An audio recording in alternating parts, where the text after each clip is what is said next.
ಎಲ್ಲರಿಗೂ ನಮಸ್ಕಾರ. ಇವತ್ತಿನ ಈ ಎಕ್ಸ್ಪ್ಲೇನರ್ಗೆ ಸ್ವಾಗತ.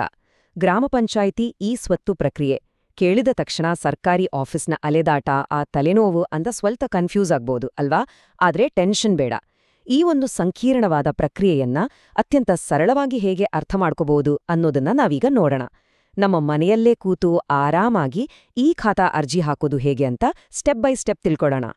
ಪೋರ್ಟಲ್ ಒಳಗೆ ಹೋಗೋಕ್ಕೂ ಮುಂಚೆ ನಮ್ಹತ್ರ ಕೆಲವು ಪ್ರಮುಖ ದಾಖಲೆಗಳು ರೆಡಿ ಇರ್ಬೇಕು. ಅಪ್ಲಿಕೇಶನ್ ಹಾಕೋಕೆ ಕೂತಾಗ ಅರ್ಧ ದಾರಿಯಲ್ಲಿ ಎದ್ದು ಹೋಗ್ಬಾರ್ದು ಅಂದ್ರೆ mobile, Aadhaar, RTC, EC, property photo ಮತ್ತೆ ಸೇಲ್ ಡೀಡ್ ಇವೆಲ್ಲವನ್ನು ಮೊದಲೇ ಸ್ಕ್ಯಾನ್ ಮಾಡಿ ಇಟ್ಕೊಳ್ಳೋದು ತುಂಬಾನೇ ಮುಖ್ಯ. ಇದು ನಮ್ಮ ಕೆಲ್ಸನ ಸ್ಮೂತಾಗಿ ಮುಗ್ಸೋಕೆ ಹೆಲ್ಪ್ ಮಾಡತ್ತೆ. ಇಡೀ ಪ್ರಕ್ರಿಯೆಯನ್ನ ನಾವು 5 ಸರಳ ಹಂತಗಳಾಗಿ ಡಿವೈಡ್ ಮಾಡಬಹುದು. 1. ಲಾಗಿನ್ ಮತ್ತೆ ಪ್ರಾಪರ್ಟಿ ಹುಡುಕೋದು. 2. ಅರ್ಜಿ ಮತ್ತೆ ಕಾವೇರಿ ಸಾಫ್ಟ್ವೇರ್ ಲಿಂಕ್ ಮಾಡೋದು. 3. ಕೆವೈಸಿ ಮತ್ತು ಮ್ಯಾಪಿಂಗ್. 4. ಡಾಕ್ಯುಮೆಂಟ್ಸ್ ಅಪ್ಲೋಡ್ ಮತ್ತೆ ಕೊನೆಯದಾಗಿ ಅಂತಿಮ ಸಲ್ಲಿಕೆ. ಸೋ ಪ್ಲಾನ್ ರೆಡಿ ಇದೆ? ಸರಿ, ಈಗ ಮೊದಲನೇ ಹಂತದಿಂದ ಶುರು ಮಾಡೋಣ. ಅಂದ್ರೆ ಲಾಗಿನ್ ಮತ್ತು ಆಸ್ತಿ ಹುಡುಕಾಟ. ಸಿಟಿಜನ್ ಪೋರ್ಟಲ್ ಒಳಗೆ ಎಂಟ್ರಿ ಕೊಡೋದು ಹೇಗೆ ಅಂತ ನೋಡೋಣ. ಪೋರ್ಟಲ್ ಹೋಮ್ ಪೇಜ್ ನೋಡಿದ ತಕ್ಷಣ ಕನ್ಫ್ಯೂಸ್ ಆಗೋದು ಬೇಡ. ಇಲ್ಲಿರೋ 3 ಸಿಂಪಲ್ ಸ್ಟೆಪ್ಸ್ ಫಾಲೋ ಮಾಡಿದ್ರೆ ಸಾಕು. ಮೊಬೈಲ್ ನಂಬರ್ ಹಾಕಿ OTP ಪಡೆದು ಆ ಕ್ಯಾಪ್ಚರ್ ಟೈಪ್ ಮಾಡಿದ್ರೆ ನಾವು ಸೇಫ್ ಆಗಿ ಪೋರ್ಟಲ್ ಒಳಗೆ ಲಾಗಿನ್ ಆಗ್ಬೋದು. ಲಾಗಿನ್ ಆದ್ಮೇಲೆ ಗೆಟ್ ಇ ಖಾತಾ ಆಪ್ಷನ್ ಮೇಲೆ ಕ್ಲಿಕ್ ಮಾಡಿ. ನಮ್ಮ ಜಿಲ್ಲೆ, ತಾಲೂಕು, ಗ್ರಾಮ ಫಿಲ್ಟರ್ ಮಾಡಿ ಪ್ರಾಪರ್ಟಿ ಐಡಿಯ ಕೊನೆಯ 6 ನಂಬರ್ ಹಾಕಿದ್ರೆ ಸಾಕು. ಮ್ಯಾಜಿಕ್ ತರಹ ನಮ್ಮ ಆಸ್ತಿಯ ಡೀಟೇಲ್ಸ್ ಸ್ಕ್ರೀನ್ ಮೇಲೆ ಬಂದ್ಬಿಡುತ್ತೆ. ಹುಡುಕೋದು ತುಂಬಾ ಈಸಿ. ಇಲ್ಲಿ ಒಂದು ಡ್ರಾಫ್ಟ್ ಓಪನ್ ಆಗತ್ತೆ. ಅದನ್ನ ನೋಡಿದ್ರೆ ತುಂಬಾ ಕಡೆ NA ಅಂದ್ರೆ ನಾಟ್ ಅವೈಲಬಲ್ ಅಂತ ಇರುತ್ತೆ. ಯಾಕೀಗಿದೆ ಅಂತ ಯೋಚನೆ ಮಾಡ್ತಿದ್ದೀರಾ? ಆ ಖಾಲಿ ಜಾಗಗಳನ್ನೆಲ್ಲ ಭರ್ತಿ ಮಾಡೋದೇ ನಮ್ಮ ಅಸಲಿ ಟಾಸ್ಕ್. ಮುಂದಿನ ಸ್ಟೆಪ್ಸ್ ಮಾಡೋದು ಇದಕ್ಕಾಗಿಯೇ. ಈಗ 2ನೇ ಹಂತ, ಅರ್ಜಿ ಸಲ್ಲಿಕೆ ಮತ್ತು ಕಾವೇರಿ ತಂತ್ರಾಂಶದ ಜೊತೆಗಿನ ಲಿಂಕ್. ಆ ಖಾಲಿ ಜಾಗಗಳನ್ನ ಹೇಗೆ ತುಂಬೋದು ಅಂತ ನೋಡೋಣ. ಮೊದಲಿಗೆ ಆಸ್ತಿಯನ್ನ ಸರಿಯಾಗಿ ಕ್ಲಾಸಿಫೈ ಮಾಡಬೇಕು. 11B ಕಂದಾಯ ನಿವೇಶನನ ರೆಸಿಡೆನ್ಷಿಯಲ್ ಪರ್ಪಸ್ ಅಂದ್ರೆ ವಸತಿಗಾಗಿ ಇರೋದಾ, ಕಾರ್ನರ್ ಸೈಟ್ ಹೌದಾ ಅಲ್ವಾ, ಇದನ್ನ ಕರೆಕ್ಟಾಗಿ ಸೆಲೆಕ್ಟ್ ಮಾಡೋದು ಇಡೀ ಅರ್ಜಿಗೆ ಬುನಾದಿ ಹಾಕಿದ ಹಾಗೆ. ಇಲ್ಲಿ ಒಂದು ಇಂಟ್ರೆಸ್ಟಿಂಗ್ ವಿಚಾರ ಇದೆ, ಗಮನಿಸಿ. 2004ರ ಏಪ್ರಿಲ್ 1ಕ್ಕಿಂತ ಮುಂಚೆ ರಿಜಿಸ್ಟರ್ ಆದ ಹಳೆ ಪ್ರಾಪರ್ಟಿ ಆದ್ರೆ ನಾವೇ ಖುದ್ದಾಗಿ 5 MB ಒಳಗಿನ PDF ಡಾಕ್ಯುಮೆಂಟ್ ಅಪ್ಲೋಡ್ ಮಾಡಬೇಕು. ಆದ್ರೆ 2004ರ ನಂತರ ಆಗಿರೋದಕ್ಕೆ ಜಸ್ಟ್ ಡೀಡ್ ನಂಬರ್ ಹಾಕಿದ್ರೆ ಸಾಕು. ಕಾವೇರಿ ತಂತ್ರಾಂಶದಿಂದ ಆಟೋಮ್ಯಾಟಿಕ್ ಆಗಿ ಡೇಟಾ ಫೆಚ್ ಆಗುತ್ತೆ. ಟೆಕ್ನಾಲಜಿ ಎಷ್ಟು ಸುಲಭ ಮಾಡಿದೆ ಅಲ್ವಾ? ಮುಂದಿನ ಹಂತ ಅಂದ್ರೆ 3ನೇ ಹಂತ, ಕೆವೈಸಿ ಮತ್ತು ಲೊಕೇಶನ್ ಮ್ಯಾಪಿಂಗ್. ಐಡೆಂಟಿಟಿ ಮತ್ತು ಜಾಗದ ಕನ್ಫರ್ಮೇಷನ್ ಮಾಡೋಣ. ಇಲ್ಲಿ ಐಡೆಂಟಿಟಿ ವೆರಿಫಿಕೇಷನ್ ಸ್ವಲ್ಪ ಸ್ಟ್ರಿಕ್ಟ್ ಆಗಿರುತ್ತೆ.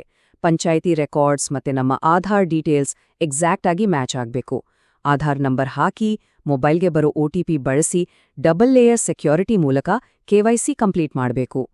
ಆಸ್ತಿಯಲ್ಲಿ ಬಾಡಿಗೆದಾರರು ಇದ್ದಾರಾ ಇಲ್ವಾ ಅಂತ ಕಾಮನ್ ಡೀಟೇಲ್ಸ್ ಕೊಟ್ಟಾದ್ಮೇಲೆ ಒಂದು ದೊಡ್ಡ ಪ್ರಶ್ನೆ ಬರುತ್ತೆ. ವಾಸ್ತವದಲ್ಲಿರೋ ನಮ್ಮ ಪ್ರಾಪರ್ಟಿ ಎಕ್ಸಾಕ್ಟಾಗಿ ಎಲ್ಲಿದೆ ಅಂತೆ ಡಿಜಿಟಲ್ ಆಗಿ ಮ್ಯಾಪ್ನಲ್ಲಿ ತೋರಿಸೋದು ಹೇಗೆ? ಇದಕ್ಕೆ ಸೊಲ್ಯೂಷನ್ ತುಂಬಾನೇ ಸ್ಮಾರ್ಟ್ ಆಗಿದೆ. ಅಲ್ಲೇ ಇರೋ ಗೂಗಲ್ ಮ್ಯಾಪ್ ಓಪನ್ ಮಾಡಿ, ಝೂಮ್ ಮಾಡಿ, ನಮ್ಮ ಎಕ್ಸಾಕ್ಟ್ ಸೈಟ್ ಮೇಲೆ ಕ್ಲಿಕ್ ಮಾಡಿದ್ರೆ ಸಾಕು. ಲ್ಯಾಟಿಟ್ಯೂಡ್ ಮತ್ತೆ ಲಾಂಜಿಟ್ಯೂಡ್ ಆಟೋಮ್ಯಾಟಿಕ್ ಆಗಿ ಕ್ಯಾಪ್ಚರ್ ಆಗುತ್ತೆ. ಆಮೇಲೆ ಪಿನ್ ಕೋಡ್ ಹಾಕಿ ಸೇವ್ ಮಾಡಿದ್ರೆ ಮುಗೀತು. ಬನ್ನಿ ಈಗ 4ನೇ ಹಂತಕ್ಕೆ ಹೋಗೋಣ.